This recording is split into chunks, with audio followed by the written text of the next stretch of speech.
Good morning. How are you? अच्छे होंगे आप?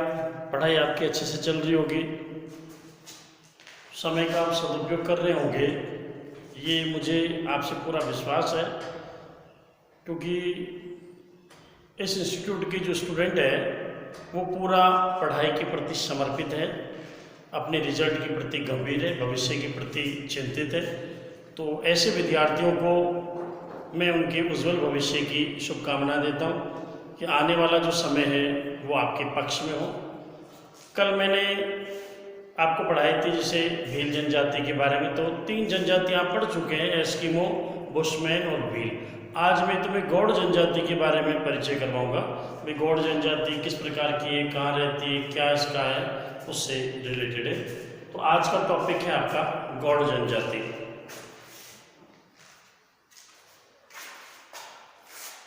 गौड़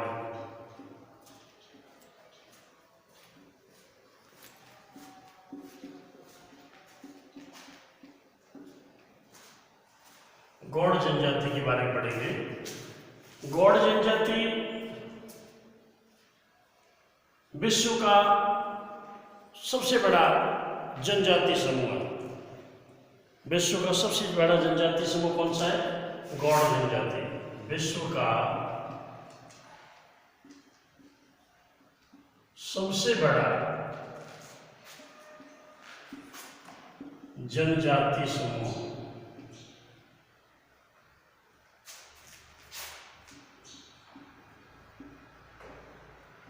तो विश्व का सबसे बड़ा जनजाति समूह कौन सा है? गौड़ जनजाति है।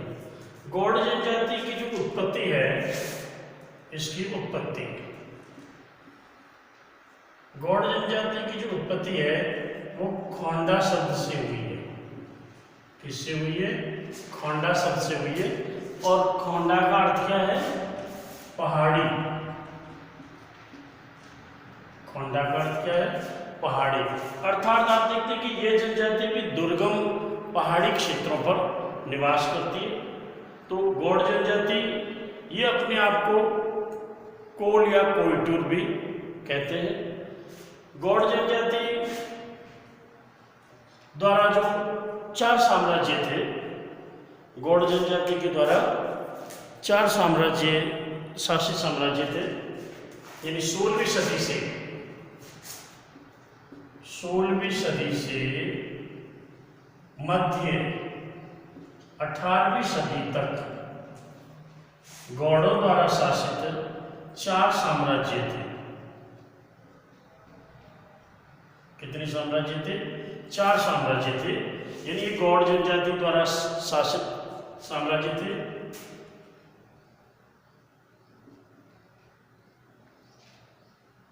गढ़मांडला,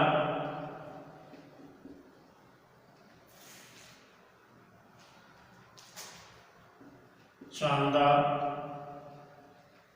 देवगढ़ और खेड़ला, ये गौड़ों द्वारा शासित 4 साम्राज्य थे। 1 नंबर के क्वेश्चन आपसे पढ़ किया जा सकता है, गौड़ों द्वारा शासित 4 साम्राज्य कौन से थे?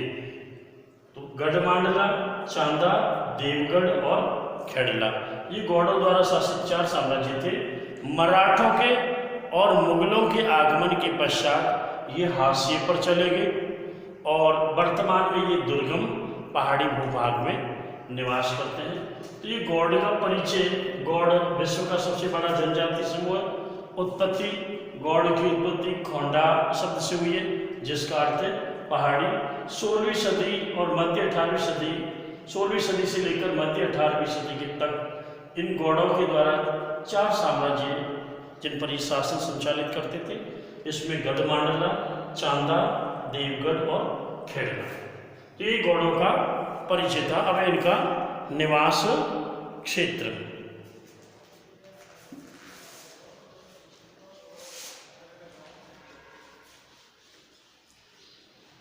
गौड़ जनजाति मैंने आपको बताया था, ये अपने आप को क्या कहते हैं? कोयटूर व कोल।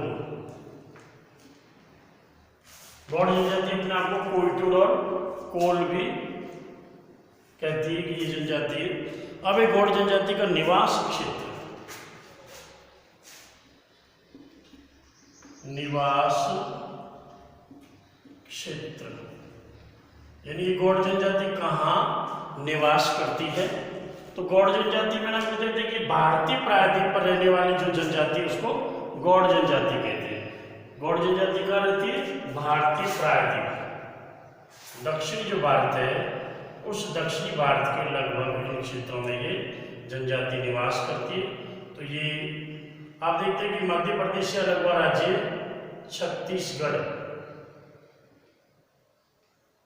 छत्तीसगढ़, महाराष्ट्र, तेलंगाना, उड़ीसा और सुदूर असम की तरफ ये जनजाति निवास करती है। गौड़ जनजाति मध्य प्रदेश, छत्तीसगढ़।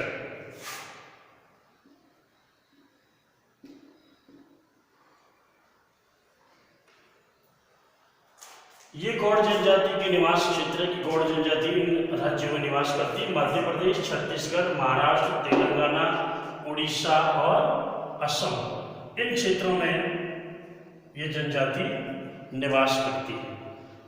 पहाड़ी जो भूभाग अगर हम देखें तो उसमें विंध्याचल, सतपुड़ा, सोनदेवगढ़, बस्तर, इन पहाड़ी भूभागों के अंतर्गत ये जनजाति निवास करती है।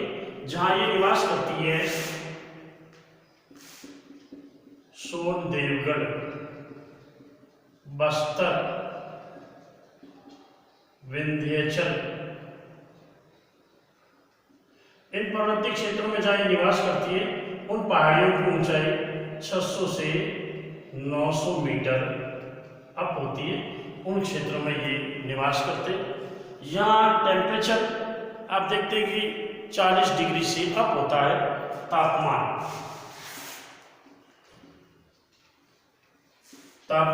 40 डिग्री से प्लस होता है, अधिक होता है। और वर्षा है वो यहाँ पर 120 से लेकर 160 सेमी के बीच होती है।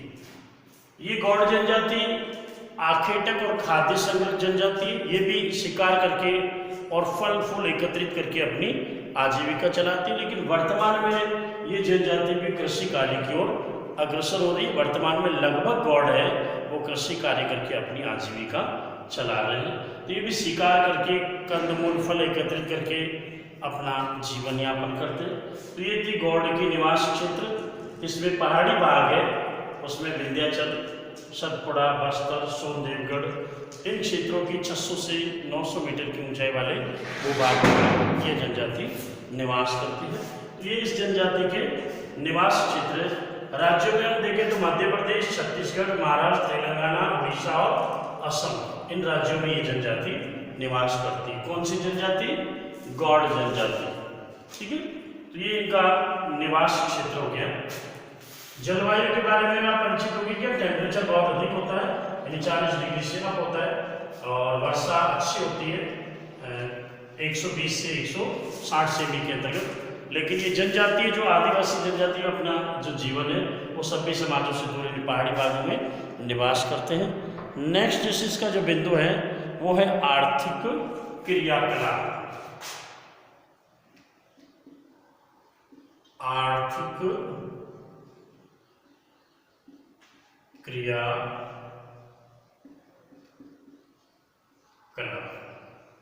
आर्थिक क्रियाकलाप का पहला बिंदु है आखेट। आप देखते हैं कि जो जनजातियां आप जितनी भी पढ़ रहे हैं उनके स्टेप्स आपको याद रखनी है भाई। आर्थिक सबसे पहले निवास क्षेत्र, पहले परिचय के बाद में निवास क्षेत्र के बाद में इनके आर्थिक क्रियाकलाप। अब आर्थिक क्रियाकलाप में आप देखते हैं सबसे पहले आखेट। तो ये जनजाति भी क्या है? आखेटक जनजाति है, शिकार करके अपनी आजीविका चलाती है। लेकिन आप देखते हैं कि वर्तमान में आखेट पर पूर्णतः प्रतिबंध है। आखेट पर पूर्णतः प्रतिबंध है, फिर भी ये जनजाति अब कुछ मात्रा में शिकार करती है और ये लोग वर्तमान में क्या कर रहे हैं? कृषि कार्य करने लगे। तो वर्तमान में लगभग ये जो गौड़ जनजाति है वो क्या करती है? कृषि कार्य करके अपनी आजीविका को चलाती है। तो सामान्य तीर कमान के साथ में ये अपना शिकार करती है, छोटे जीव जंतुओं का शिकार करते हैं। शिकार पर वर्तमान में पूर्णतः प्रतिबंध लग चुका है, इसलिए ये धीरे धीरे कृषि कार्य करने लगे। तो कृषि में भी ये जूमिंग कृषि करने लगे। पहाड़ी भागों में जो पेड़ पौधों को काट कर जला कर राख कर लेते और राख करके फिर उसमें बीज बिखेर देते और फसल बड़ी हो जाती है, उसको काट कर खा लेते हैं। तो ये सामान्य जैसे कृषि कार्य करने लगे, अपनी आजीविका चलाने लगे। दूसरा जैसे इसका बिंदु है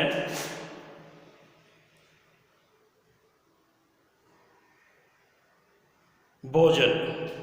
आखिर के बाद में दूसरा जो बिंदु है वो क्या है? भोजन।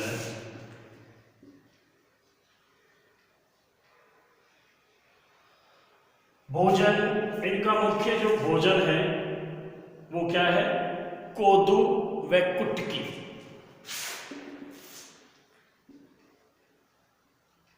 कोदू व कुटकी ये इनके भोजन है।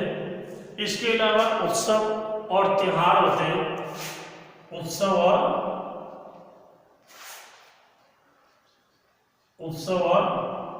त्योहार। उत्सव और त्योहार पर ये लोग चावल बनाते हैं।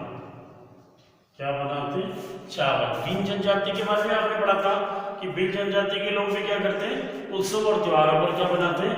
लापसी और चावल बनाते हैं। उनके घर में राबड़ी बनाई जाती है छाछ से। और इनके यहाँ ये इनका मुख्य जो भोजन है वो कोदू और कुटकी है। इसके अलावा उत्सव और त्योहार पर ये लोग क्या करते हैं? चावल का भोग चढ़ाते, चावल बनाते। तो ये आखिर सामान्य शिकार करके अपनी आजीविका चलाते, कृषि कार्य की ओर अग्रसर हो रहे। भोजन, कोदू और कुटकी। एक नंबर के क्वेश्चन पुटअप किया जा सकता है, कोदू और कुटकी क्या है और किस जनजाति से संबंधित है? तो कोदू और कुटकी भोजन है और ये गौड़ जनजाति से संबंधित है। उत्सव और त्योहार पर ये क्या करते हैं? चावल का उपयोग करते हैं। तो ये था आपका आर्थिक क्रियाकलापों में आखेट, दूसरा भोजन, और तीसरा जो बिंदु है वो है वस्त्र और आभूषण। ये जनजाति भी महुआ से बनी शराब का इस्तेमाल करती है। किसका इस्तेमाल करती है? महुआ से बनी। भील जनजाति भी महुआ से शराब का निर्माण करते हैं, बेचनी होते वो। और गौड़ जनजाति भी महुआ के पेड़ के जो बीज फल लगते हैं उन फलों से शराब बनाकर उसका उपयोग करते हैं। अब है वस्त्र व आभूषण।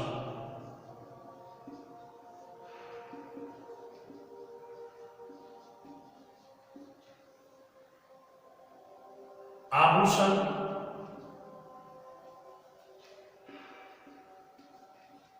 चांदी। आभूषण पुरुष और स्त्री दोनों पहनते हैं। पुरुष और स्त्री दोनों को ही आभूषणों का शौक होता है, दोनों आभूषण पहनते हैं। वस्त्र, ये गौड़ जनजाति है वो सूती वस्त्र का इस्तेमाल करती है। कौन से वस्त्र पहनते हैं? सूती वस्त्र, जो सबसे महंगे वस्त्र होते हैं, यानी ये सूती वस्त्र का इस्तेमाल करते हैं। इसमें ये पैंट शर्ट पहनते हैं। स्त्रियां साड़ी का इस्तेमाल करती है। स्त्रियां क्या पहनती है? साड़ी पहनती है। और पुरुष पैंट शर्ट, पजामा, कुर्ता इसका इस्तेमाल करते हैं। तो ये इनके वस्त्र और आभूषणों के। आभूषण में चांदी, गिलेट जो मिश्रित धातु होती है उस धातु के वस्त्र पहनते हैं। इसमें पुरुष और स्त्री दोनों ही आभूषण का इस्तेमाल करते हैं। स्त्रियां चूड़ियां पहनती है और हरी पीली चूड़ियों को पहनकर अपने आप को सजाती है। और गोदना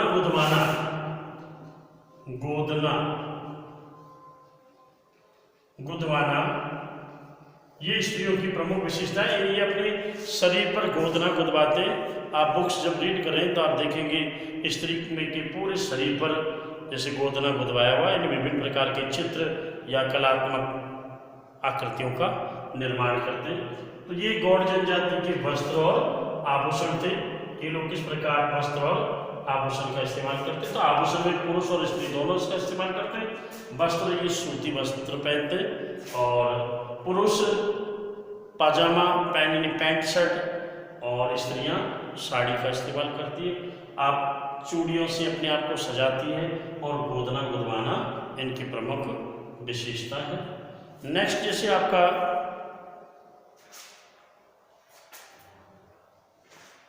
पॉइंट्स है कृषि। अब आप देखते हैं कि ये जो गौड़ जनजाति है उनमें कृषि किस प्रकार की जाती है, कौन कौन सी कृषि की जाती है, वो मैं आपको बता रहा हूँ। अब देखो कृषि करके अब आप देखते हैं लगभग जो गौड़ जनजाति है वो कृषि के द्वारा अपनी आजीविका चलाते हैं। तो कृषि में ये दीपा और पेंडा दो प्रकार की कृषि की जाती है मध्य प्रदेश में। अब आप देखते हैं कि दीपा कृषि है, इसमें क्या किया जाता है, पेड़ पौधों को काट कर जलाकर राख कर देते हैं। राख उर्वरक का काम करती है, बीज बिखेर दिए जाते हैं, अतिरिक्त इसमें परिश्रम नहीं किया जाता, अन्न बड़ा हो जाता है, उसे काट कर वो खा लेते हैं। तो ये कृषि कौन सी कृषि कहलाती है, दीपा कृषि। इन कृषि ये दोनों कृषि किसका रूप है, इनको झूमिंग कृषि कहते हैं। कौन सी कृषि कहते हैं, झूमिंग कृषि, या इसको कह सकते हैं आप स्थानांतरण कृषि, स्थानांतरण कृषि। ठीक है, तो इसमें पेड़ पौधों को काट कर जलाकर राख कर देते हैं। राख उर्वरक का काम करती है और बीज बिखेर दिया जाता है, ज्यादा मेहनत नहीं करनी पड़ती इन्हें और फसल पक के तैयार हो जाती है। पेंडा ये कृषि बस्तर जिले में की जाती है। बस्तर के जो पहाड़ी भूभाग है, इन पहाड़ी भूभागों में सीढ़ीनुमा खेत बनाकर की जाती है। किस प्रकार की जाती है, सीढ़ीनुमा खेत बनाकर कार्य किया जाता है। आप पर्वतीय क्षेत्रों में देखेंगे इस तरीके से आपको सीढ़ियां मिलेंगी। तो पहाड़ी भागों का जो आने वाला पानी है वो इसमें फिर इसमें फिर इसमें, इस तरीके से ना तो कटाव होता है मिट्टी का और फसल भी आसानी से पक जाती है। तो ये पहाड़ी भागों में सीढ़ीनुमा कृषि की जाती है। तो दीपा और पेंडा मध्य प्रदेश में की जाने वाली कृषि है। ये झूमिंग कृषि के प्रकार है या स्थानांतरित कृषि कह सकते हैं इसे। इसमें दोनों कृषि में पेड़ पौधों को काट कर जलाकर राख करते हैं, राख उर्वरक का काम करती है। इनमें आप देखिए 3 से 5 साल तक ये लोग इस कार्य को करते हैं और उसके पश्चात ये उस स्थान को छोड़कर अन्यत्र चले जाते हैं। तो 3 से 5 साल जो कार्य किया जाता है उसे झूम चक्र कहते हैं, झूम चक्र। फिर ये दूसरे स्थान पर स्थानांतरित हो जाते हैं, दूसरे स्थान पर जाकर भी यही क्रिया करते हैं, इसलिए इसको स्थानांतरित कृषि भी कहा जाता है।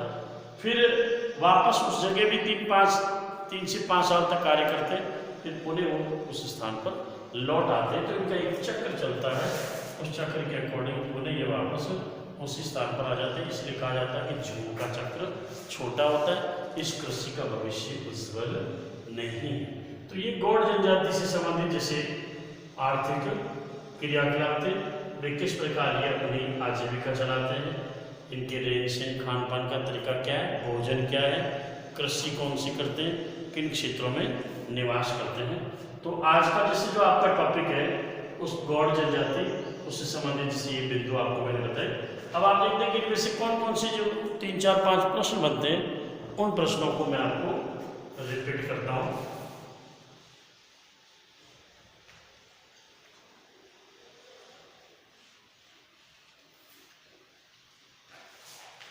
गोदना गुदवाना इस जनजाति की प्रमुख विशेषता है और लड़कियां अपने बालों में सफ़ेद बांस के जैसे जो कंगे बनाकर 10 से 12 यानी आधा दर्जन जो कंगे हैं वो अपने बालों के अंदर लगाती है। तो ये जनजाति की क्या है विशेषता है, ये अपने शरीर पर क्या करती है, गोदना गुदवाती है। तो पहला जैसे आप देखते हैं कि इसमें से क्वेश्चन मैंने आपको निवास क्षेत्र के बारे में बताया, फिर निवास क्षेत्र क्या है उससे संबंधित आप क्वेश्चन पुटअप कर सकते हैं।